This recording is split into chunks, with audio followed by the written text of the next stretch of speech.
മഴതോരും മുൻപയുടെ വരാൻ പോകുന്ന കഥയിലേക്ക് എല്ലാവർക്കും സ്വാഗതം.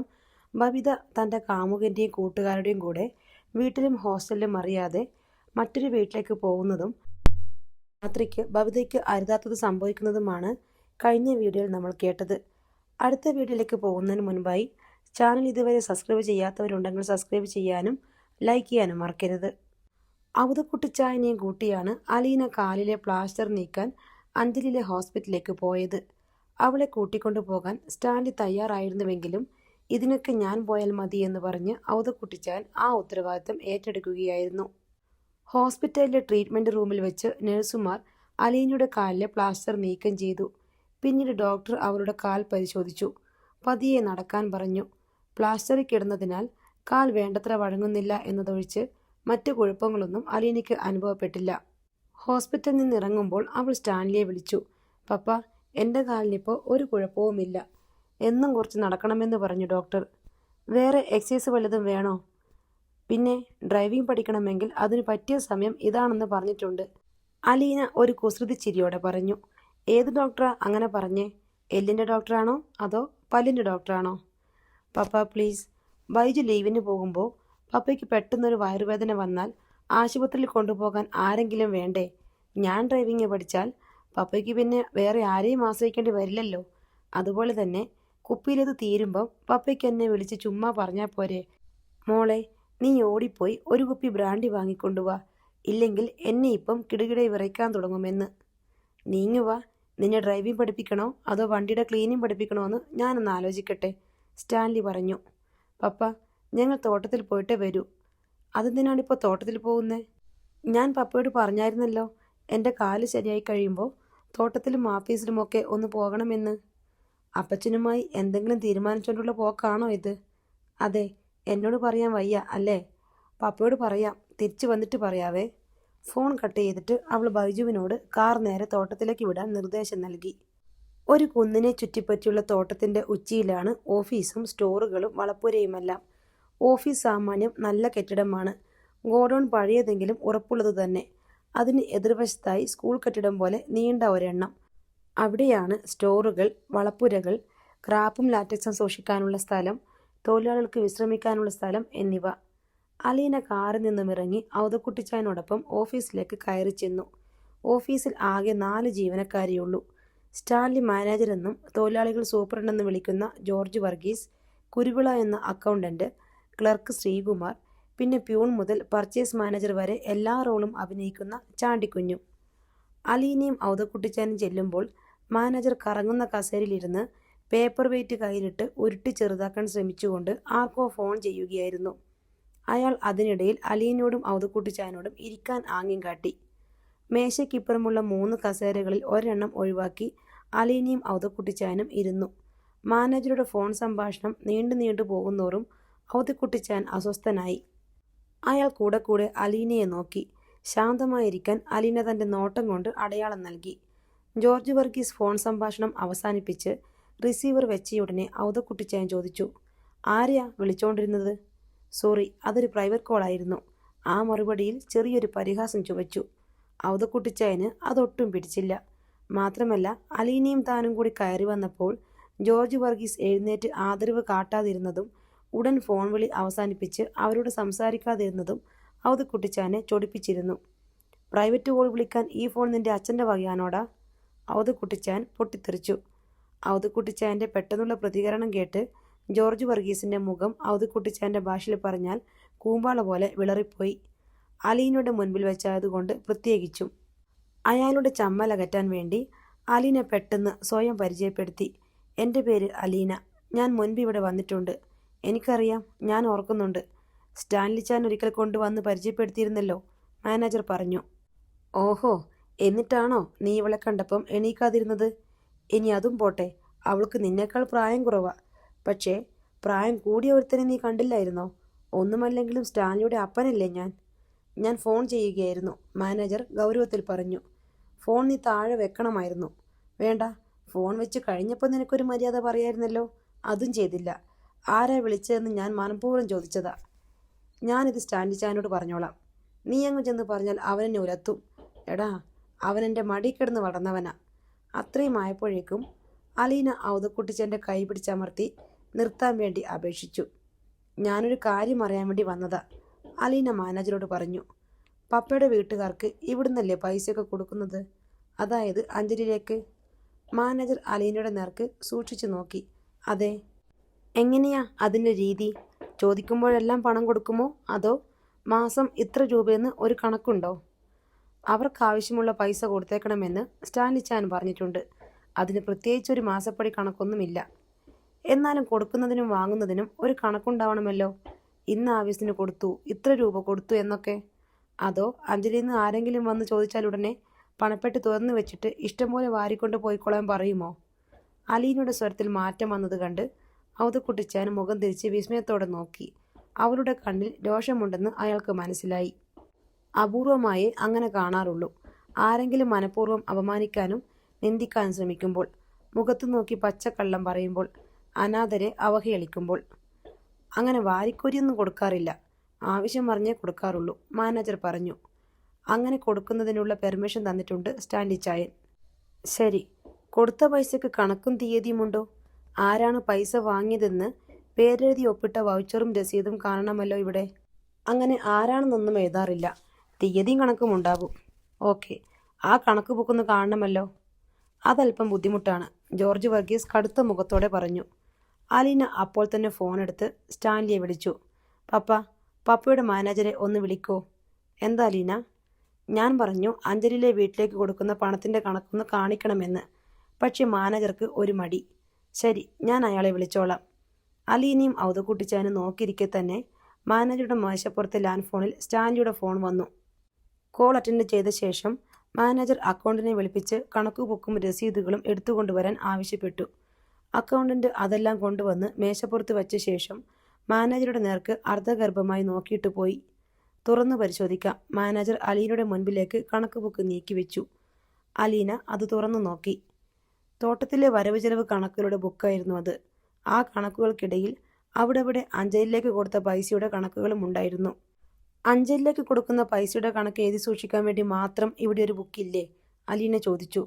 അങ്ങനൊരു രീതി ഇവിടെ ഇല്ല, മാനേജർ പറഞ്ഞു. ഇല്ലെങ്കിൽ തുടങ്ങണം, നാളെ മുതൽ, അലീന തറപ്പിച്ചു പറഞ്ഞു.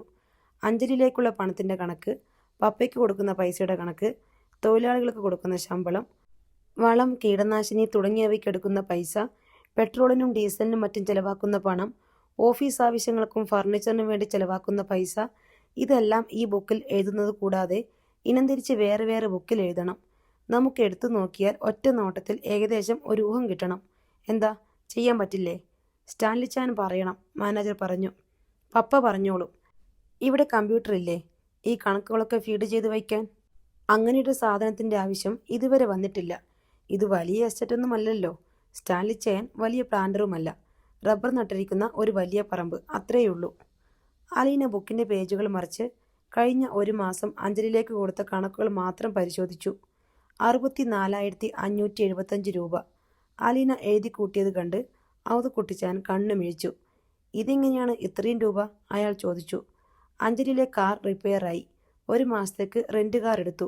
അതിൻ്റെ വാടകയും പെട്രോളും മാത്രം 28,000 രൂപയായി, മാനേജർ പറഞ്ഞു. അഞ്ജലിയിലെ കാർ റിപ്പയർ ആയോ എന്ന് നിങ്ങൾ അന്വേഷിച്ചോ? അതൊരു വർക്ക്ഷോപ്പിലാണെന്ന് പറഞ്ഞു. ഞാൻ വർക്ക്ഷോപ്പിൽ വിളിച്ച് ചോദിച്ച് ശരിയെന്ന് ഉറപ്പുവരുത്തി. റെന്റ് കാർ എടുക്കാൻ പപ്പ അനുവദിച്ചിട്ടുണ്ടായിരുന്നോ? അതിന് പ്രത്യേകമായ അനുമതി വേണമെന്ന് തോന്നിയില്ല, മാനേജർ പറഞ്ഞു.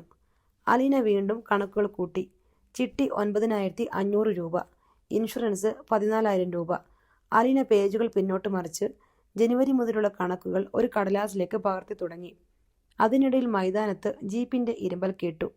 സ്റ്റാൻലി ജീപ്പിൽ നിന്നും ഇറങ്ങി ഓഫീസിനുള്ളിലേക്ക് കയറി വന്നു. എന്താടോ പ്രശ്നം? അയാൾ മാനേജരോട് തിരക്കി. സാറിൻ്റെ അപ്പനെ എൻ്റെ തന്തയ്ക്ക് വിളിച്ചു. സാറിൻ്റെ അപ്പനാണല്ലോ എന്ന് കരുതിയാ ഞാൻ തിരിച്ചൊന്നും പറയാതിരുന്നത്, ജോർജ് വർഗീസ് പരാതിപ്പെട്ടു. നിന്റെ ഒരു തന്തയ്ക്കല്ലേ ഞാൻ വിളിച്ചുള്ളൂ. നിന്റെ രണ്ടാമത്തെ മൂന്നാമത്തെ തന്തയ്ക്ക് ഞാൻ ഇനി വിളിക്കാനിരിക്കുന്നതേയുള്ളൂ, ഔതക്കുട്ടിച്ചാൻ കൂസലന്യെ പറഞ്ഞു. അപ്പച്ച മിണ്ടാതിരിക്ക്, സ്റ്റാൻലി ശാസിച്ചു. എന്നിട്ട് അലീനയുടെ നേർക്ക് തിരിഞ്ഞു. നീ തോട്ടത്തിലേക്ക് പോകുമെന്ന് പറഞ്ഞപ്പോഴേ എനിക്ക് മനസ്സിലായി ഇന്നിവിടെ കലാപമുണ്ടാകുമെന്ന്. പപ്പ ഇത് നോക്ക്. അവൾ ഒരു കടലാസിൽ കുറിച്ച കണക്കുകൾ ഉയർത്തിക്കാട്ടി. അഞ്ജലിയിലേക്ക് കൊടുത്ത രൂപയാ. വീട് പെയിൻ്റടിക്കാൻ 45,000, സ്റ്റഡി ടേബിളും കസേരയും വാങ്ങാൻ 16,000. Pressure cooker, TV repair, wash basin മാറ്റിവെച്ചത്, പൊട്ടിപ്പോയ പൈപ്പ് മാറ്റിവെച്ചത്, കേടായ വാട്ടർ ഹീറ്റർ മാറ്റി പുതിയത് വെച്ചത്, ഇലക്ട്രിക് അയൺ 2 എണ്ണം, ഫ്രിഡ്ജ് റിപ്പയറിംഗ്, ട്യൂബുകൾ, ഫോൺ ബിൽ, ഫോൺ മാറ്റി വാങ്ങിയത്. എൻ്റെ പപ്പ, ആ വീട്ടിൽ എല്ലാ മാസവും വീട്ടുപകരണങ്ങൾ കേടായിക്കൊണ്ടിരിക്കുക. അതുകൂടാതെ ഫ്ലോറിംഗ്, പെയിൻറ്റിങ്, ടോയ്ലറ്റിലെ കബോർഡ് മാറ്റിയത്, കാർ റിപ്പയറിംഗ്, ഏതെല്ലാം വകയിലാ ചെലവെഴുതി വച്ചിരിക്കുന്നേ. ജനുവരിക്ക് ശേഷം 11 ട്യൂബ് മാറ്റിയിരിക്കുന്നു. ഫാൻ 3 എണ്ണവും. ജനുവരി മുതൽ ഇന്നലെ വരെ 9 മാസം കൊണ്ട് 5.5 ലക്ഷം രൂപയാ അവിടുത്തെ വീട്ടു ചെലവ്. പെട്രോളിന് മാത്രം ആവറേജ് ഒരു മാസം 12,000 രൂപ. ചിട്ടി 2 ലക്ഷത്തിൻ്റെ 2 നമ്പർ, 4 ലക്ഷത്തിൻ്റെ 1 നമ്പർ, ഇൻഷുറൻസ്, മ്യൂച്വൽ ഫണ്ട്, ഇതൊക്കെ ഉള്ളതാണോ? ഇതിൻ്റെയൊക്കെ രസീത് എവിടെ? ആരുടെ പേരിലാണ് ചിട്ടിയും ഇൻഷുറൻസും ഒക്കെ? ഇവിടെ ആർക്കും അറിയില്ല.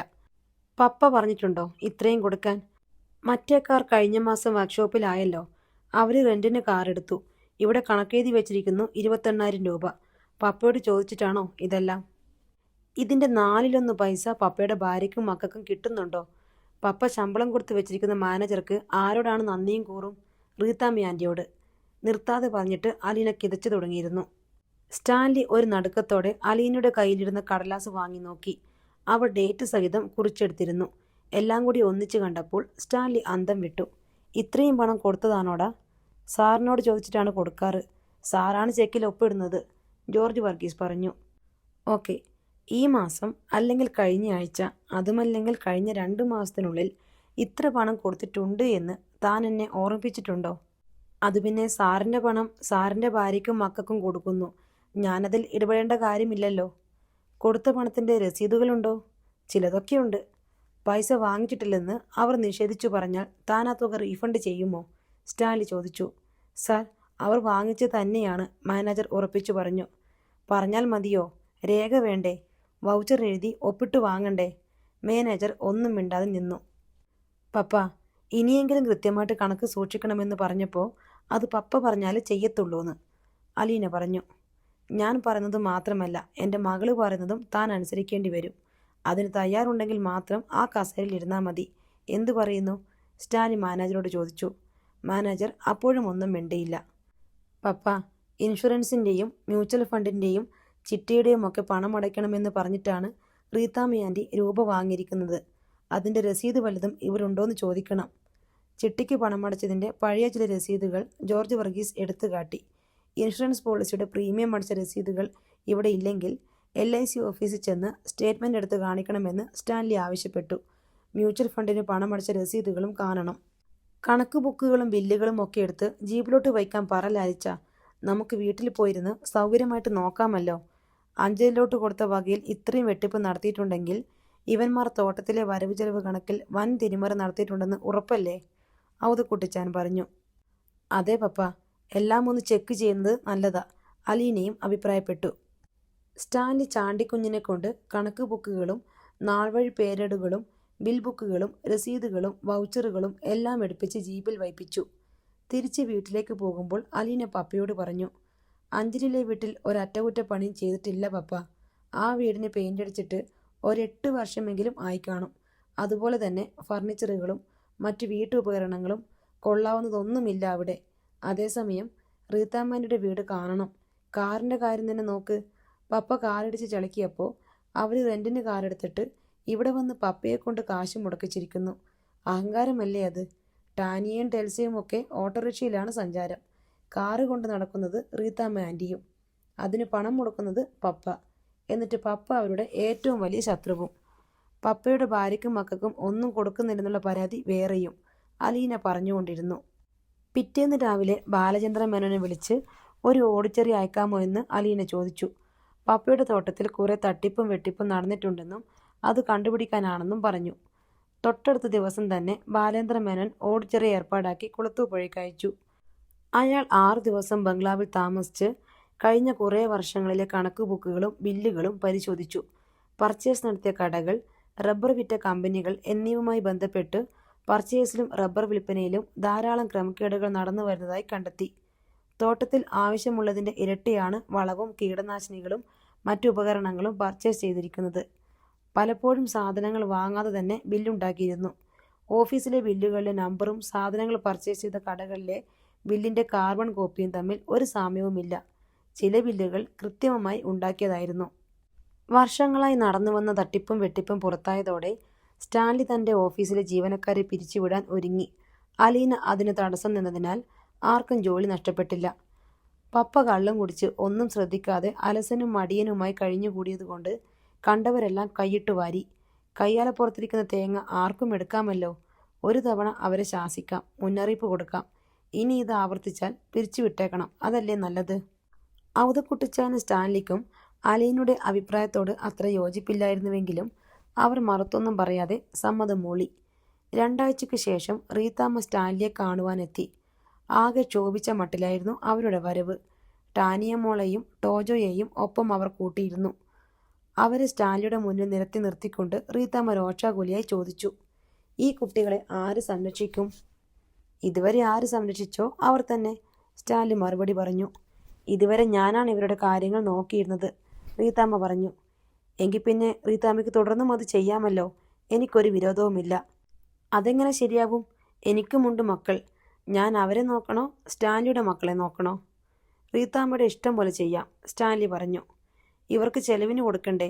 ഇവരെ പഠിപ്പിക്കണ്ടേ? ആർക്കാ അതിന് ഉത്തരവാദിത്തം? റീത്താമ്മയ്ക്കിപ്പോൾ എന്താ വേണ്ടത്?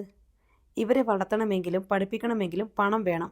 ഓഫീസിൽ ചെന്ന് ചോദിച്ചപ്പം വൗച്ചറും രസീതും കണക്കുമൊക്കെ വേണമെന്ന് പറയുന്നു. ഇത്രയും കാലം അതൊന്നുമില്ലായിരുന്നല്ലോ. ഇപ്പോഴെന്താ ഒരു പുതുമ? റീത്താമ്മ ചോദിച്ചു. സ്റ്റാൻലി അലീനയെ വിളിച്ച് കണക്കുകൾ എടുക്കാൻ പറഞ്ഞു. അലീന നോട്ട് ബുക്കുമായി വന്നു. അതൊന്ന് വായിച്ച് കേൾപ്പിക്ക്, സ്റ്റാൻലി അലീനയോട് പറഞ്ഞു. കഴിഞ്ഞ 9 മാസത്തിനിടയ്ക്ക് 5.5 ലക്ഷത്തിൽ പരം രൂപ റീത്താമ്മ ആൻറ്റി ഓഫീസിൽ നിന്നും കൈപ്പറ്റിയതായി കണക്കുകളുണ്ട്, അലീന പറഞ്ഞു. നീ ആരാടി എന്നോട് കൽപ്പിക്കാൻ? ഞാൻ നിന്റെ മുമ്പിൽ കൈനീട്ടാൻ വന്നവളല്ല. നിന്റെ അപ്പനുണ്ടല്ലോ, ഞാൻ അയാളോടാ സംസാരിക്കുന്നത്, റീത്താമ്മ വെറുപ്പോടെ അലീനയെ നോക്കിക്കൊണ്ട് പറഞ്ഞു. പപ്പയെയും പപ്പയുടെ ഭാര്യയെയും മക്കളെയും ചൂഷണം ചെയ്തും പറ്റിച്ചും ജീവിച്ചതൊക്കെ മതി ആൻറ്റി. ഇനി അത് ഇവിടെ നടക്കില്ല. ആരാടി നിന്റെ പപ്പയെ പറ്റിച്ചത്? എനിക്ക് അങ്ങേരുടെ കാൽക്കാശ് വേണ്ട, തൊടില്ല ഞാൻ, അറയ്ക്കും. ആണോ? പിന്നെ എങ്ങനെ കഴിഞ്ഞ മാസം 64,000 രൂപയുടെ ചെലവ് വന്നു? സ്റ്റാൻലി ചോദിച്ചു. കാർ വാടക കൊടുക്കണമായിരുന്നു, പിന്നെ പെട്രോൾ, ചിട്ടി, ഇൻഷുറൻസ്, മറ്റു ചെലവുകൾ. ഇതൊന്നും എനിക്ക് വേണ്ടിയല്ല, സ്റ്റാൻലിയുടെ ഭാര്യയ്ക്കും മക്കൾക്കും വേണ്ടിയാ. ആരോട് ചോദിച്ചിട്ടാ റീത്താമ്മ റെന്റിന് കാർ എടുത്തത്? സ്റ്റാൻലി തന്നെയാണ് ഉണ്ടായിരുന്ന കാർ നശിപ്പിച്ചത്. പകരം സ്റ്റാൻലിയുടെ മക്കൾക്കും ഭാര്യയ്ക്കും സഞ്ചരിക്കാൻ കാർ വേണമായിരുന്നു. നിങ്ങൾ അപ്പനും രഹസ്യപുത്രിയും മാത്രം കാറിൽ യാത്ര ചെയ്താൽ മതിയോ? റീത്താമ്മ തട്ടിക്കയറി. പപ്പ, ഈ പറയുന്നത് കള്ളമാണ്. എൽസമ്മ ആൻറ്റിക്കും മക്കൾക്കും വാങ്ങിക്കൊടുത്ത കാർ ആരാ ഉപയോഗിച്ചുകൊണ്ടിരിക്കുന്നതെന്ന് ഞാൻ അവിടെ 2 ദിവസം താമസിച്ചപ്പോൾ കണ്ടതാ. പിന്നെ ചിട്ടിയും ഇൻഷുറൻസും. ഇതാണ് പ്രീമിയം നോട്ടീസ്. അലീന നോട്ട് ബുക്കിൻ്റെ പേജുകൾക്കിടയിൽ നിന്നും 2 കടലാസുകൾ എടുത്തു കാണിച്ചു. ഒരെണ്ണം റീത്താമ്മ ആൻറ്റിയുടെ പേരിൽ, അടുത്തത് ഭർത്താവിൻ്റെ പേരിൽ. അതിന് പണമടക്കുന്നത് എൻ്റെ പപ്പയും. റീത്താമ്മ ഒന്ന് പരിങ്ങി. ഞാനത് എൽസമ്മയ്ക്ക് വേണ്ടി ചേർന്നതാ. തവണ അടിച്ച് പൂർത്തിയാകുമ്പോൾ പൈസ അവൾക്ക് തന്നെ കൊടുക്കും. അതെ അതെ കൊടുക്കും. റീത്താമ്മ ആൻറ്റി കൊടുക്കുമെന്ന് മനസ്സിലായി. 2 ലക്ഷത്തിൻ്റെ 2 നമ്പർ ചിട്ടിയും 4 ലക്ഷത്തിൻ്റെ 1 നമ്പർ ചിട്ടിയും ചേർന്നത് എൽസമ്മ ആൻറ്റിയുടെ പേരിൽ. അതിൻ്റെ കുറേ തവണ അടച്ചതും എൽസമ്മ ആൻറ്റിയുടെ പേരിൽ. പിന്നീട് തന്ത്രപൂർവ്വം തവണ അടയ്ക്കാതെ ചിട്ടികൾ മുടക്കി. എന്നിട്ട് അതെല്ലാം റീത്താമ്മ ആൻറ്റി പർച്ചേസ് ചെയ്ത് സ്വന്തം പേരിലേക്ക് മാറ്റി. ഇതൊന്നും പപ്പ അറിയുന്നില്ല. എൻ്റെ പേരിലാണെങ്കിലും ചിട്ടി തീരുമ്പോൾ ആ പണം എൽസമ്മയ്ക്ക് തന്നെ കൊടുക്കും ഞാൻ. അതു മനസ്സിലായി. സ്വരാജ് അലയൻസിൻ്റെ ഏജൻ്റാണല്ലോ റീത്താമ്മ ആൻറ്റി. എൽസമ്മ ആൻറ്റിയുടെ പേരിൽ വർഷം തോറും ഓരോ ലക്ഷം രൂപ അടയ്ക്കേണ്ട പോളിസി എടുപ്പിച്ചിട്ടുമുണ്ട്. സ്വന്തം അനുജത്തിയെ കൊണ്ട് 1 ലക്ഷത്തിൻ്റെ പോളിസി എടുപ്പിച്ചിട്ട് അതിൽ നിന്ന് കമ്മീഷനായിട്ട് 70,000 രൂപ സ്വന്തം കീശിലേക്ക് തട്ടാവുന്ന സ്കീമിൽ ചേർത്ത റീത്താമ്മ ആൻറ്റിയുടെ സഹോദര സ്നേഹം സമ്മതിച്ചിരിക്കുന്നു. 1 ലക്ഷം രൂപ അടച്ച അനുജത്തിയുടെ അക്കൗണ്ടിൽ വെറും 28,000 രൂപ മാത്രം. അതെൻ്റെ കുഴപ്പമല്ല, സ്കീമിൻ്റെ പ്രത്യേകതയാ, റീത്താമ്മ പറഞ്ഞു. ആ സ്കീമിലേക്ക് ചേർത്തതാരാ? വേറെ നല്ല സ്കീം ഉണ്ടായിരുന്നല്ലോ. റീത്താമ്മ ആൻറ്റി, ഇനി ഇത്തരം ചൂഷണമൊന്നും ഇവിടെ നടക്കില്ല. എൽസമ്മ ആൻറ്റിയുടെയോ മക്കളുടെയോ പേരിലുള്ള പ്രീമിയം നോട്ടീസ് കൊണ്ടുവന്നാൽ ഇവിടുന്ന് പണമടയ്ക്കും. അതും നിങ്ങളെ ഏൽപ്പിക്കില്ല. ഇവിടെ പണമടയ്ക്കാൻ ആണുങ്ങളുണ്ട്. പപ്പയുടെ ഓഫീസിലെ സ്റ്റാഫുമായി ഒത്തുകളിച്ചുകൊണ്ടുള്ള തട്ടിപ്പെല്ലാം ഇനി നിർത്തിയേക്ക്. പപ്പയുടെ ഭാര്യയ്ക്കും മക്കൾക്കും ചെലവിന് കൊടുക്കാൻ നിങ്ങൾ ബുദ്ധിമുട്ടണമെന്നില്ല. അവർക്ക് ആവശ്യമുള്ള പണം പപ്പ തന്നെ അവിടെ എത്തിച്ചു കൊടുക്കും, അലീന അറുത്തുമുറിച്ച് പറഞ്ഞു. നീ ഒരു കാലത്തും ഗതി പിടിക്കില്ലടി. ഈ കുഞ്ഞുങ്ങളുടെയും അവരുടെ തള്ളയുടെയും പ്രാക്കും കണ്ണീരും ഒരിക്കലും നിന്നെ വിട്ടുമാറത്തില്ല. നീ അനുഭവിക്കും. റീത്താമ്മയാ പറയുന്നേ. റീത്താമ്മ തലയറഞ്ഞു പ്രാഗി. നീ ശപിച്ചാൽ ഇവിടുത്തെ പട്ടികളുടെ പോലും ഒരൊറ്റ രോമം പൊഴിയില്ല റീത്താമ്മേ. എൻ്റെ മോളെ കാറിടിപ്പിച്ച് കൊല്ലാൻ നോക്കിയവളല്ലേ നീ. അതോർത്താൽ നിന്നെ മുറ്റത്ത് കാലുകുത്താൻ സമ്മതിക്കരുത്. ഇനി ഇവിടെ നിന്ന് ഒരക്ഷരം പോലും സംസാരിക്കരുത്. അതെല്ലാം ഗേറ്റിന് വെളിയിൽ ചെന്നിട്ട്. സ്റ്റാൻലി പുറത്തേക്ക് വിരൽ ചൂണ്ടി. ഇത്രയുമാണ് ഇന്നത്തെ കഥ. അടുത്ത കഥയുമായി വീണ്ടും വരാം. ബൈ.